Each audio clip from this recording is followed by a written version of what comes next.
అండి. ఇంకా ఇదైతే నేను ఆదివారం కదా చర్చికెళ్ళి ఇంటికొచ్చే వీడియో అండి. ఇంకా ఆటో అయితే ఎక్కిపోయాను ఇంటికి రావడానికి. ఎండ అయితే మరి మామూలుగా లేదండి బాబు. చాలా ఎండగా ఉంది. పొద్దున్నంతా బాగా ఎండగాస్తది. సాయంత్రం 4 అయ్యేసరికి ఉరుములు, మెరుపులతోని దబదబా వానైతే పడిపోతుందండి. పొద్దున్నంతా ఎండ, సాయంత్రం అయ్యేసరికి వానండి. వాతావరణం అయితే డిఫరెంట్‌గా అయితే ఉంటుంది. చూసారు కదా రోడ్లు చాలా ఖాళీగా ఉన్నాయి. రేపటి నుండి అయితే ఈ రోడ్లు ఎందుకండి ఖాళీగా ఉంటాయి?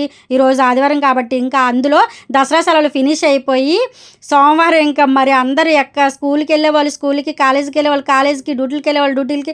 మరి మామూలుగా కాదు కదా! ఇంక రోడ్లయితే అస్సలు ఖాళీ ఉండవండి. ఏంటమ్మా దసరా సెలవులు ఎప్పుడో అయిపోతే నువ్వు ఇంకా దసరా సెలవుల్లోనే ఉన్నావు అనుకుంటున్నారా? ఖచ్చితంగా ఆదివారం మధ్యలో వస్తే మాత్రం దసరా సెలవులు పూర్తవ్వు. అందులో నాకైతే అస్సలు పూర్తవ్వండి. నేను స్కూలుకెళ్ళేటప్పుడైతే మధ్యలో ఆదివారం వస్తుందా అనగా నేనైతే ఎళ్ళేదాన్ని కాదు. 2, 3 రోజులు ఆదివారం ఉంటుందనకైతే నేనైతే ఎళ్ళేదాన్ని కాదు. ఆదివారం ఫినిష్ చేసి సోమవారం మాత్రమే స్కూల్లో అయితే అడుగు పెట్టేదాన్ని.